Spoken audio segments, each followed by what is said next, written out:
Cholesterol से आज़ाद पाकिस्तान की series में आज हम बात करेंगे डॉक्टर नोमान नसीर से, जो कि कंसल्टेंट कार्डियोलॉजिस्ट हैं। Thank you so much for your time sir.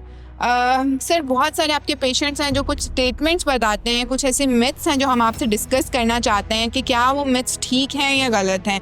बहुत सारे लोग ये कहते हैं कि अगर फाइबर वाली ग़िज़ा का इस्तेमाल किया जाएगा तो हम बैड कोलेस्ट्रॉल को कंट्रोल कर सकते हैं। बिल्कुल, खाने में जितना भी फाइबर को ऐड किया जाए उतना बेहतर है। जिस तरह आप ब्रेड ले रहे हैं तो ब्राउन ब्रेड हो या रोटी है वो छान वाले आटे के साथ हो, तो वो एक एग्जांपल्स हैं कि फ़ाइबर वाली चीज़ें खाएं तो बेहतर है। तो उससे आपकी कोलेस्ट्रॉल कम करने में मदद मिलती है and it's a healthy approach to take in your diet. Okay, very important. Sir, क्या अंडे में मौजूद जर्दी का इस्तेमाल हाई कोलेस्ट्रॉल के मरीजों को करना चाहिए? अंडे पे ऊपर कोई नेगेटिव स्टडीज़ नहीं आई हुई। जो भी अंडे की स्टडीज़ पे मेटा एनालिसिस हैं वो शो करते हैं कि आप अंडा खा सकते हैं, बट हर चीज़ एतदाल के साथ।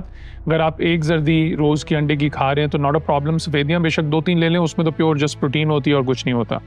ठीक है सर, जैसे आपने बात की इतदाल के साथ, तो अगर एक बंदा 3 to 5 सर्विंग्स वेजिटेबल और फ्रूट्स की ले रहा है एक दिन में, तो क्या वो अपने कोलेस्ट्रॉल को प्रिवेंट कर सकता है? Excellent. So that is what we promote, Mediterranean diet, जिसमें मेन फोकस आपका कैलोरिक इंटेक का सब्जी फल दालों पे रहे।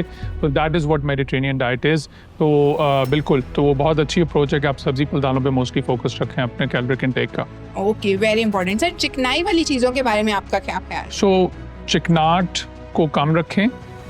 उसमें स्पेशली जो ऑयल्स हैं या जिनमें या घी मक्खन फैट्स जो हैं इस तरह के जिनमें ट्रांस सैचुरेटेड फैटी एसिड्स हैं, वो वाली चिकनाट जो है इज़ रियली बैड चिकनाट, तो उसको हमें अवॉइड करना चाहिए। और तो that's important, yes. Okay, very important. बहुत सारे लोग अगर दवाइयाँ छोड़नी हो तो सबसे पहले कोलेस्ट्रॉल की दवाइयों को छोड़ते हैं, तो क्या ये बात ठीक है कि कोलेस्ट्रॉल की दवाई का अगर बाकायदगी से इस्तेमाल ना किया जाए तो बेहतर रहता है? वो आपने अपने डॉक्टर से रुजू करके दवाई बिल्कुल छोड़नी चाहिए, उसके बगैर नहीं छोड़नी चाहिए। इंटरनेट पे बहुत सी मिस इन्फॉर्मेशन है जिसकी वजह से लोग पढ़ के जी ये हो जाएगा वो हो जाएगा, वो छोड़ देते हैं, क्योंकि कोलेस्ट्रॉल की दवाई का बहुत ही क्रूशल रोल है हार्ट डिजीज़ प्रिवेंशन में।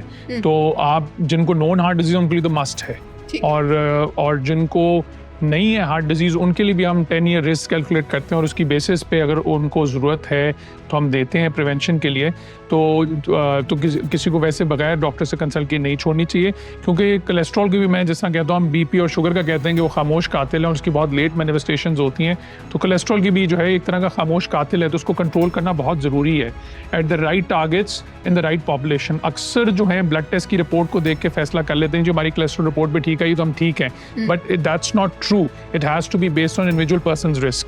तो एक बंदे के लिए अगर LDL 130 ठीक है, बट एक बंदे को हार्ट अटैक हुआ है तो उसके लिए हमें LDL 55 पे चाहिए और वो रिपोर्ट उस पर नॉर्मल लिखेगी, तो लोग इस चीज़ से भी मिसगाइड हो जाते हैं। तो प्लीज़ अपनी खुद से रिपोर्ट को देख के दवाई को एडजस्ट ना करें, दवाई को ना रोकें। और एक और चीज़ जो गलती करते हैं दवाई रोकने में, जी मेरी कोलेस्ट्रॉल ठीक है मैं दवाई रोक दूँ, ये कोई इन्फेक्शन ही ट्रीट करेगा, एंटीबायोटिक दी अब बेहतर हो गए तो छोड़ दें। कोलेस्ट्रॉल की दवाई का असर तब तक है जब तक ले रहेंगे, छोड़ेंगे तो नंबर दोबारा चढ़ जाएंगे। ठीक आ रहे हैं because you taking the medication, तो दवाई बगैर पूछे ना रोकें। अगर उसको कोई प्रॉब्लम आ रहा है तो अपने डॉक्टर से डिस्कस करें और फिर छोड़ें। और कोलेस्ट्रॉल की दवाइयों में भी different types and different option, तो doctor can try different regiments, but statins जो हैं जिनका सबसे ज़्यादा फायदा देखा गया और सबसे ज़्यादा डेटा है, वेरी इंपॉर्टेंट, जो स्टैटिन क्लास की drugs. Very important sir. Cholesterol से आज़ाद पाकिस्तान, आप अपने पेशेंट्स को क्या मैसेज देना चाहेंगे? मैं ये मैसेज देना चाहूँगा कि cholesterol is one of the major risk factors जो कि हार्ट डिजीज़ को कॉज करता है, कोरोनरी आर्टरी डिजीज़ को कॉज करता है, एथेरोस्क्लेरोसिस जो बीमारी है उसको कॉज करता है, जिससे ना सिर्फ हार्ट डिजीज़ बल्कि आपका स्ट्रोक का रिस्क, टांगों की शरानों की बंदिश का रिस्क जिसको पेरिफेरल आर्टेरियल डिजीज़ कहते हैं उसका रिस्क बढ़ जाता है। तो उन सब प्रॉब्लम्स को कंट्रोल करने के लिए आपके लिए ज़रूरी है कि आप अपने डॉक्टर से रुजू करके कोलेस्ट्रॉल चेक करवाएं और उसके लिए अगर अप्रोप्रिएट है तो अपना ट्रीटमेंट शुरू करवाएं। दवाई तो अपनी जगह है, वो कैलकुलेट करके रिस्क आपका डिसाइड कर लेगा दवाई की ज़रूरत है कि नहीं। दूसरा, लाइफस्टाइल में मेडिटेरेनियन डाइट जिसमें सब्जी फल दालों पर मेन फोकस किया जाए, चिकनाट, मीठा, बेकरी, हलवाई की चीज़ें, सॉफ्ट ड्रिंक्स, इन सब से इज्तनाब किया जाए। और बाकी वो आपको अमेरिकन हार्ट एसोसिएशन या अमेरिकन कॉलेज ऑफ कार्डियोलॉजी की आप वेबसाइट पे चले जाएं तो उस पर सारी ये मेडिटेरेनियन डाइट की इन्फॉर्मेशन मौजूद है उस पर फोकस करके खाया जाए तो वो ज़रूरी है। और हेल्दी लाइफस्टाइल में साथ में एक्सरसाइज भी शामिल है, वो भी आपकी गुड कोलेस्ट्रॉल को रेज़ करती है और कोलेस्ट्रॉल को नंबर्स बेहतर करने में मदद देती है। Moderate intensity exercise and healthy lifestyle में स्ट्रेस कम करें और आपके स्लीप पैटर्न को भी अच्छा मेंटेन करें, वो सारी चीज़ें इसके साथ मिलकर शामिल होती हैं। और दवाइयों को बाकायदगी से लें, रेगुलरली लें, और अगर छोड़ना है तो डॉक्टर से डिस्कस करके तो फिर छोड़ें। Thank you so much sir for your time and इतनी वैल्यूएबल किस्म की डिस्कशन प्रोवाइड करने के लिए। आइए मिलकर बनाएं कोलेस्ट्रॉल से आज़ाद पाकिस्तान। Thank you.